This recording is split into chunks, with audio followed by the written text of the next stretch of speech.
हमारी भारतीय संस्कृति, हमारी परंपरा, ये सारे विश्व में हम इसकी वजह से मशहूर है।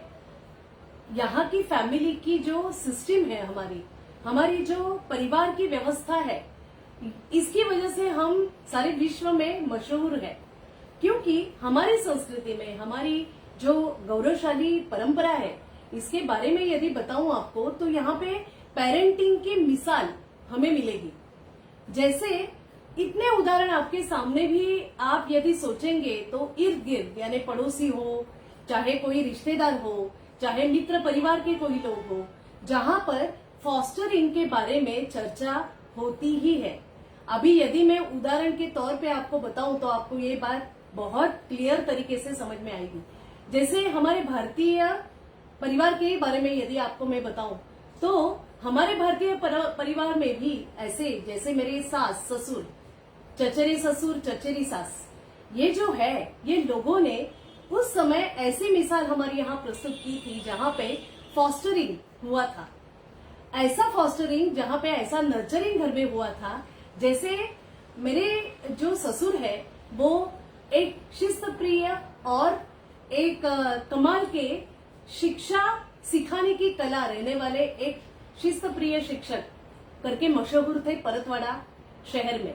और उनके यहाँ जैसे उनकी शिक्षा सिखाने की जो कला थी, इसकी वजह से हमारे पंचक्रोशी में, उस एरिया के यहाँ पर जो हमारे देहात में भी रहने वाले सरपंच थे, उनके बच्चे, आजू बाजू के पड़ोसियों के बच्चे, उनके यहाँ शिक्षा लेने की चाह में वहां पे हमारे परिवार में शरीक हुए थे।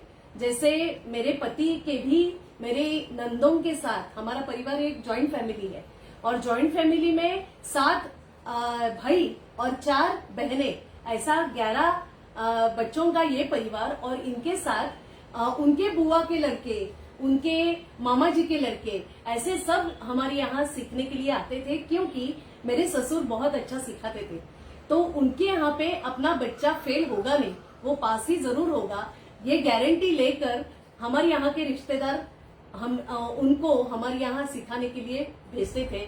और उनको सिर्फ शिक्षा वहां पे मिली नहीं, परतवाड़ा की जगह पर एक छोटी सी जगह पर, जहां पर वो घर में इतने बच्चों की तादाद वहां पे थी कि शिक्षा की चाह की वजह से वो वहां पे थे। लेकिन उनका नर्चरिंग इतना कमाल का हुआ, उनकी परवरिश एक साथ सभी भारतीय परिवार में वो शरीक हो गए, और वो उनमें इतने घुल मिल गए कि सभी को लगेगा कि ये इनके ही घर के सदस्य है। तो ये जो वातावरण बना, ये जो फॉस्टरिंग था, क्योंकि शिक्षा का विचार हो, देहात में यदि शिक्षा मिलती नहीं तो वो गांव में आते थे, गांव में शिक्षा का प्रबंध उनके यहाँ मौजूद था। कोई भी रिश्तेदार हो, कोई भी संबंध के लोग हो, उनसे जुड़कर वो अपने बच्चों को वहां पे सीखने के लिए भेजते थे। और इतना सहजता से ये सब होता था कि वहां पे वो उनमें ही शरीक होता था, उनके परिवार का सदस्य बनता था। और जो शेयरिंग की बातें हैं, बॉन्डिंग की बातें हैं, जो एक परिवार की विशेषता होती है, वो सब प्रेम, लाड, प्यार, सभी बातें, जो अपनापन होता है, वो सब उनको सीखने को मिला। और अभी जब ये सब बच्चे जो बड़े होके उनके भी पोता पोती बन गए हैं, तो वो सब घर में आते हैं और जब बातें निकलती है तो ये सब लोग उस समय की बातों का जिक्र जरूर करते हैं कि हमें जो सीख मिली है, हमें जो शिक्षा का अवसर मिला, हमें जो एक अच्छा खासा संस्कार वाला वातावरण मिला, वो यहाँ पे मिला, इस परिवार में मिला। यदि हम यहाँ पे शिक्षा की वजह से आते नहीं थे, हमारा यदि यहाँ पे फॉस्टरिंग होता ही नहीं था, तो हम ये अवसर नहीं ले पाते। और आज जो तरक्की हम कर रहे हैं, तो वो हमें नसीब में नहीं होती थी। मुझे यही बात को कहना है कि मेरे चचेरे सास ससुर ने भी, जब बच्चे बड़े होते थे, तब एक पैटर्न हमारे घर में था कि परतवाड़ा में सब पहले की शिक्षा, यानी 10वीं तक की शिक्षा, ये परतवाड़ा में हुआ करती थी मेरे सास ससुर के यहाँ। और चचेरे सास ससुर के यहाँ, जो अमरावती में शहर में वो स्थित थे, एक पूरा शासकीय विद्या निकेतन को प्रमुख होकर चलाते थे। वहां पे ये सभी बच्चे जब युवा हुए, तब वहां पे आगे की कॉलेज की पढ़ाई उन्होंने वहां पे की। लेकिन अभी यदि इन सभी ये जो वातावरण मिला उसको यदि हम अभी देखेंगे तो आज सास ससुर की हैसियत से ही सास ससुर को जितना आदर, जितना सम्मान अभी ये सभी बच्चे देते हैं, वैसे ही सम्मान उनको ये चचेरे सास ससुर को मिलता है, क्योंकि उन्होंने प्रेम में कभी कमी नहीं की, उन्होंने कभी लाड़ प्यार में कमी की नहीं। खुद को बहुत कठिन परिस्थिति में, विपरीत परिस्थिति में भी उन्होंने सबको जितना जो कुछ चाहिए, जो कुछ उनको उनकी जो उस समय की उस युवा होने की वजह से जो जरूरतें थी वो पूरी करने के लिए उन्होंने बहुत ज्यादा परिश्रम, बहुत ज्यादा उन्होंने एफर्ट्स लिए।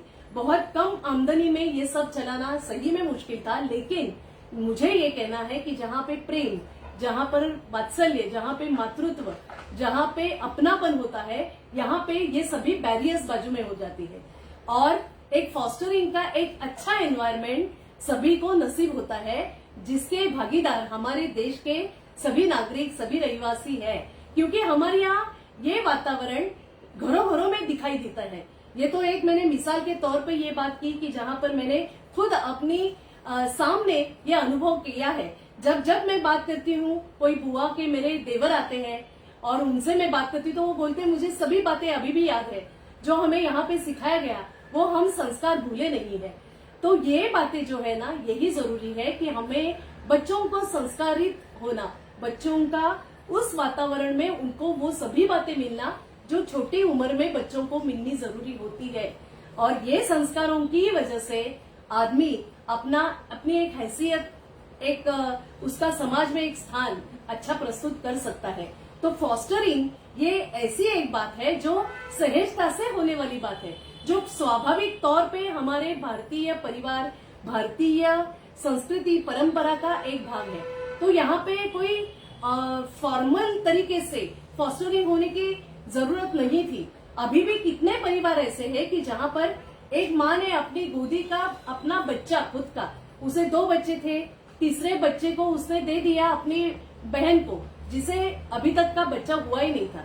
तो वो बोले कि आप ले लो, आप इसे संभालो, मेरा बच्चा आपके यहाँ रहेगा तो क्या फर्क पड़ेगा, वो वहाँ पे आपका बच्चा करके ही कहलाएगा और आपके साथ रहेगा।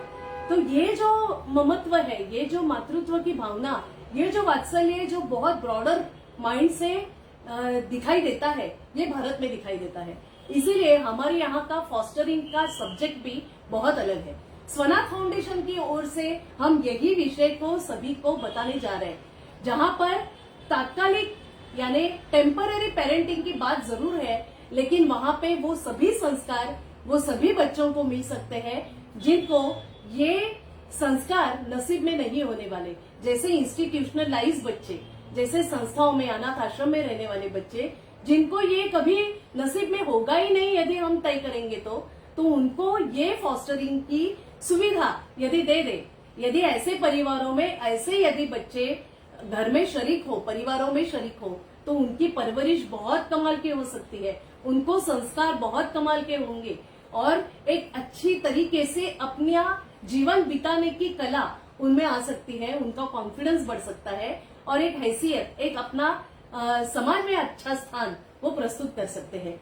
तो लगातार हम स्वनाथ फाउंडेशन की ओर से यही बातें कर रहे हैं। अभी धीरे धीरे जैसे जैसे हम इस विषय को समझ रहे हैं तो ये बातें सामने आ रही है, वैसे आपके सामने प्रस्तुत करने का प्रयास कर रहे हैं। तो स्वनाथ फाउंडेशन की ओर से ये जो मूवमेंट हमने निकाली है ये जारी रखेंगे। आगे आगे और कुछ बातें हैं, जो कुछ कहानियां लेके आपके सामने हम प्रस्तुत हो ही रहे, वैसे ही होते जाएंगे। बस आप हमारे साथ रहे, आप हमारे ये विषय को समझने का प्रयास करें, यही एक कामना लेते हुए धन्यवाद करती हूँ। Thank you.